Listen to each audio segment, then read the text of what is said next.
A janitor with a mop in his hand did what a doctor with 18 years of experience refused to do. He chose to see a human being. This story is going to stay with you. Not for an hour. Not for a day.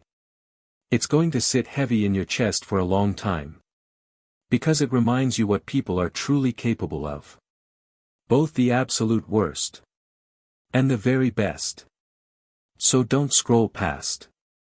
Don't skip ahead. Just, sit with this one. It was a quiet Tuesday night.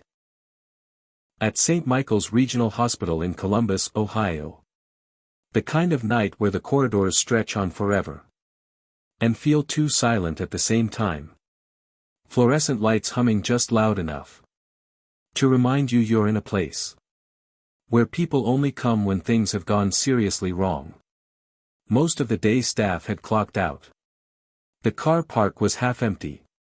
The vending machines in the break room were busier than half the people still on shift. James Carter was mopping. That's what he did. 5 days a week. For 22 years. He was 58. Thick hands that had dealt with every kind of hospital mess imaginable.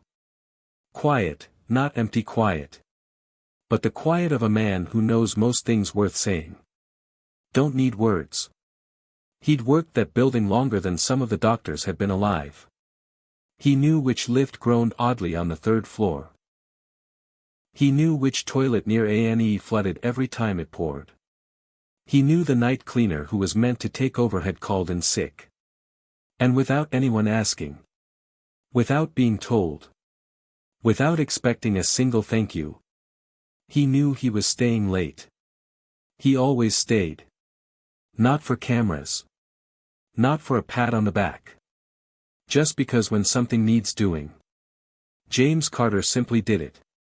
No drama. No announcement. He just kept mopping. And the hospital kept running. And nobody thought to say thanks. Because people like James are the ones the world forgets to notice. Until they're suddenly gone. That Tuesday night. The world was about to notice. It was 11:40 p.m. James was working the corridor just outside the ICU. The supply cupboard he needed was right next to room 4. He wasn't listening in. He wasn't ear to the door. He was wringing out his mop. Thinking about nothing deeper than whether the vending machine still had those peanut butter crackers he liked. But the door to room 4 wasn't fully shut. And the voices slipping through weren't quiet. One belonged to Dr. Sandra Hughes. 18 years in medicine. Senior consultant. Known for being razor-sharp, efficient. And never afraid to make the tough call. She walked fast. Talked faster. Expected everyone to keep pace. The other voice was younger. A nurse. Maybe 2 or 3 years in. Sounding like someone who already knew something was badly wrong.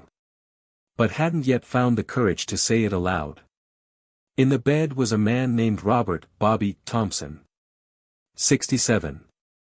Brought in 2 days earlier after collapsing at a petrol station on the old A road. Paramedics said he was alone. No one with him. Wallet had 17 quid, a loyalty card. And one small, cracked photo, so old the face had almost faded away. No insurance details. Emergency contact line on the form. Blank. Not crossed out. Not unavailable. Just empty. Like it had been waiting forever for a name that never came. Bobby Thompson had nobody. And on a quiet Tuesday night. In a hospital short on beds. That made him less a person to save. And more a problem to manage. James heard the nurse, voice thin, careful. His stats are dropping. Should we escalate care? A pause. Then Dr. Hughes, calm, flat, unbothered. Like she was telling someone to switch off the lights when they left. He's got no family. No insurance. And he's taking up a bed we need. Let him die. James froze. Mop handle still in his grip. But his whole body went still in a way that had nothing to do with muscles.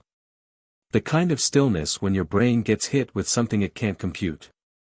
When what you just heard is so wrong. That for one full second, everything just stops. Let him die. 3 words. About a man lying 6 feet away. A man who'd driven to a petrol station like any normal Tuesday. And ended up here, sick, alone, running out of time. A man whose name was Robert Thompson. People called him Bobby. Who carried a cracked photo of someone he'd loved enough to keep close. Even when it had faded to nearly nothing. Let him die. As if his life had already expired. As if no insurance papers made him less human. As if being alone meant you deserved to leave alone too. James stood in that hallway. And felt something move through him. Something he later called the most painful thing he'd ever felt. Not just anger. Not just shock. Grief, fury, love. All twisted into one impossible knot right in the center of his chest. And then that knot turned into motion. 60 seconds. Really feel what 60 seconds is. When someone's dying in the next room. Count it in your head if you have to. 1, 2, 3. The whole world can change in 60 seconds. It's how long it takes to lose someone. It's also exactly how long it takes one person to decide. They're not going to let it happen. James didn't kick the door in. He didn't shout. He didn't grab his phone to record. He turned. Steady. Calm. Deliberate. Every one of those 22 years living in his steps. Straight to the nurse's station at the end of the corridor. Picked up the desk phone. Dialed the hospital's patient advocacy hotline. It's a real thing. Every proper hospital in the UK, and the US, is required to have one. A direct line for exactly when the system meant to protect people starts working against them instead. Most people don't even know it exists. Most staff never use it. Because using it means challenging people with far more power. And that's terrifying, no matter how right you are. James knew about it. Because James knew that building the way you know your own home. 22 years of being present. Quiet. Watching. Listening. The place had taught him things. He told the on-call advocate exactly what he'd heard. No drama. No exaggeration. Just the plain, devastating truth. From a man who understood exactly what was at stake. I need to report a concern about a patient in ICU room 4. I believe a decision is being made about his care. That will cost him his life. And I believe it's wrong. The advocate escalated straight away. The on-call chief of medicine, Dr. Michael Pryor, was on the ward in 8 minutes. 8 minutes. He reviewed Bobby's chart. Looked at the numbers. Talked to the nurse who'd been in the room. The young one already shaking before he even asked his first question. What Dr. Pryor found hit him hard. Professionally, personally, humanly. Bobby wasn't dying because medicine had failed. He was dying because one person had decided he wasn't worth saving. Severe sepsis. A brutal bloodstream infection spreading fast. It doesn't care about insurance. But it is treatable. Especially if caught in time. Early aggressive treatment can cut mortality by up to a quarter. Bobby had a window. It was closing fast. But it was still open. Dar. Pryor ordered the full protocol. For antibiotics, fluids, close monitoring. The urgent, complete care Bobby should have had from the start. Then he made some very different phone calls. To the hospital administrator. To the department head. Words that launched an investigation no one could stop. The investigation uncovered something that made the story even heavier. This wasn't the first time. 2 previous informal complaints about Dr. Hughes's decisions. Both involving elderly patients, uninsured or without family. Both noted. Both quietly filed away. Never properly followed up. The system was meant to catch this. And it had blinked. Twice. Bobby Thompson almost paid with his life for those 2 blinks. Dr. Hughes was suspended pending full review. The hospital's patient advocacy process was completely overhauled. Non-clinical staff. Cleaners, porters, kitchen workers, maintenance. Were formally trained on how to report safety concerns. Told clearly, officially, for the first time. Your voice matters. What you see counts. Your job title doesn't decide the value of your witness. All because James picked up a phone. All because a man with a mop refused to just keep walking. There was that young nurse that night. 26, 2 years out of training. She'd heard the same words James had. Felt the same crack open in her chest. Next morning she went to her supervisor. Filed her own formal report. Before the investigation even fully started. Before she knew how it would land. She had everything to lose. Job, reputation, the goodwill of a powerful senior doctor. Who could make the next decade of her career hell? She was 26. Student loans. Dreams she'd sacrificed years for. She spoke up anyway. In the weeks after, she stood in front of hospital staff. Nurses, technicians, cleaners, porters, kitchen crew. And said words people still remember exactly. If you see something wrong, you are allowed to say so. Your title doesn't decide the value of what you witnessed. 26 years old. And she already understood something. That takes most people a lifetime. Silence, when you know better, is its own kind of choice. And you have to live with it either way. Bobby fought for 3 weeks. Sepsis doesn't let go gently. It's brutal. The stats are grim, hundreds of thousands affected every year. Tens of thousands don't make it. There were nights his monitor dipped so low. The nurses held their breath. Mornings doctors came in and quietly adjusted expectations. But Bobby held on. With the stubborn grip of a man. Who maybe, deep down, wasn't quite finished yet. And here's the part that will break your heart open. If you let it. Bobby had a son. Daniel. 34. Living in Manchester. 4 hours away. They hadn't spoken in 6 years. One small argument that grew, hardened. Turned into silence until neither even remembered. What started it anymore? Just that the calls stopped. And the silence became the answer. The hospital traced Daniel through old records. When he got the call, he didn't ask questions. Didn't say, "I'll think about it," or "maybe this weekend." He walked to his car. Drove through rain, fog, dark motorways. 4 hours of nothing but road noise. And whatever was breaking inside his chest. He walked into Bobby's room at 2 a.m. Sat in the chair beside the bed. Didn't speak for a long time. Just took his father's hand. And Bobby, weak, exhausted, still fighting. Felt that hand. And squeezed back. 6 years of silence. Distance. Pride. Stubbornness. Pain. Gone. Dissolved. In a hospital room in Columbus, Ohio. At 2 in the morning. Because a janitor who should have gone home hours earlier heard something through a half-closed door.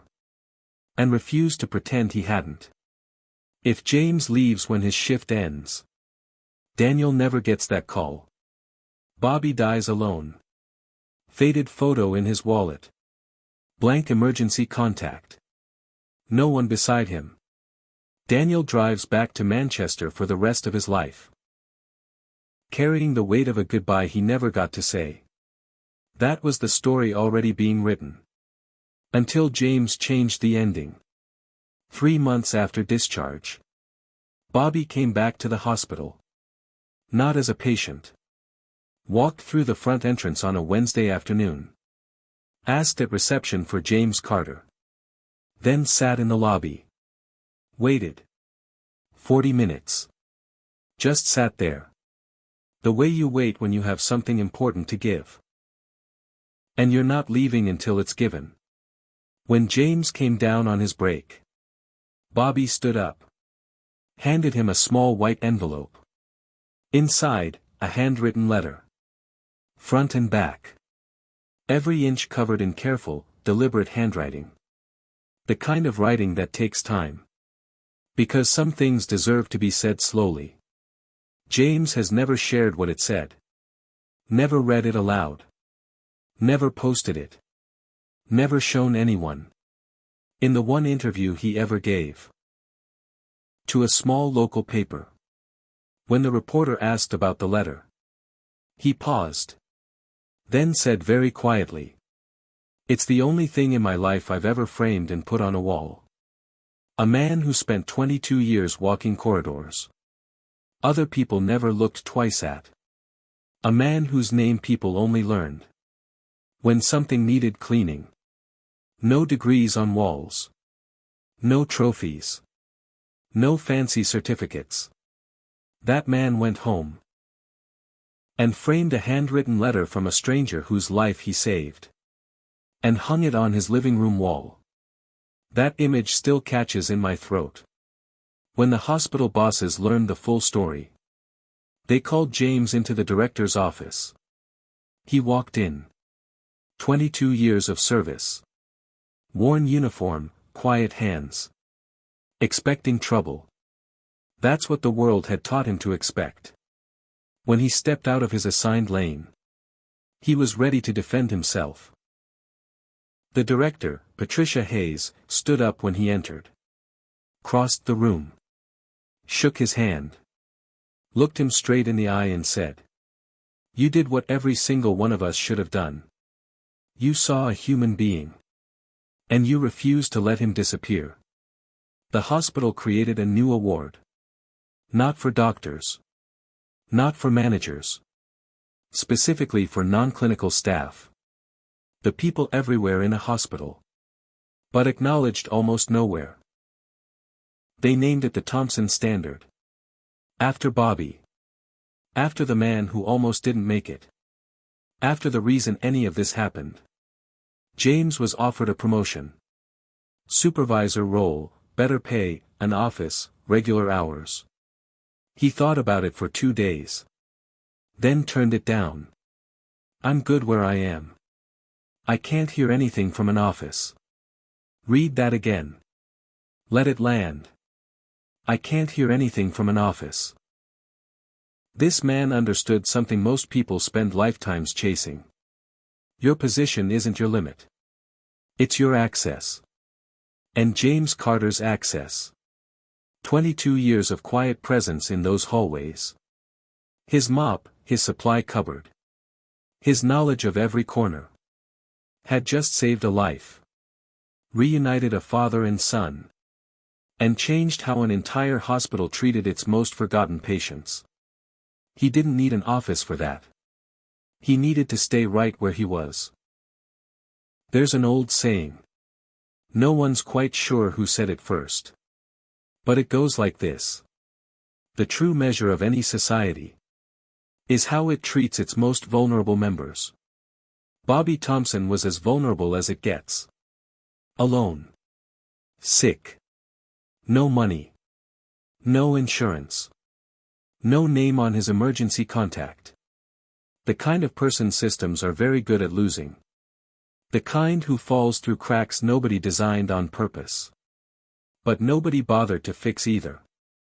The kind who, on a quiet Tuesday night, hospital short on beds, gets seen as a problem instead of a person. Except by one man. One man with no medical degree.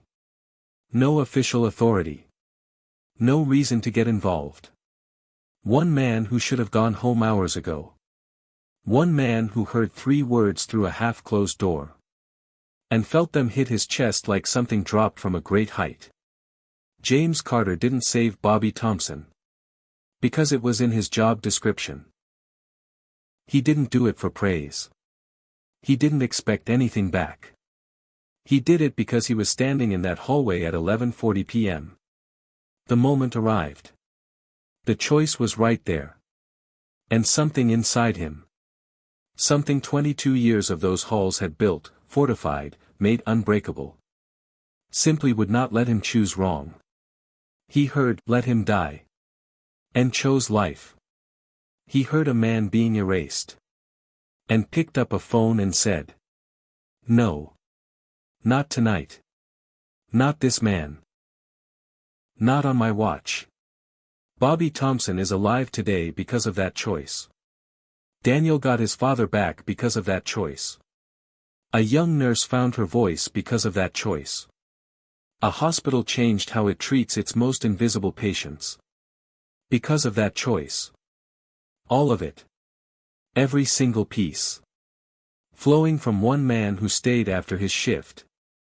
Mopped a floor nobody asked him to mop. Heard something through a door that wasn't fully closed. And in 60 seconds decided. A stranger's life was worth more than his own comfort, safety, and the risk of stepping out of the lane the world had put him in. That is not a small story. That is one of the biggest stories a human life can tell. And the man at the center of it? He went back to work the next day. Quiet. Steady. Mop in hand. Walking the same hallways. Listening. Present. Ready. Because that is who James Carter is. And now. Finally, thankfully. The world knows his name.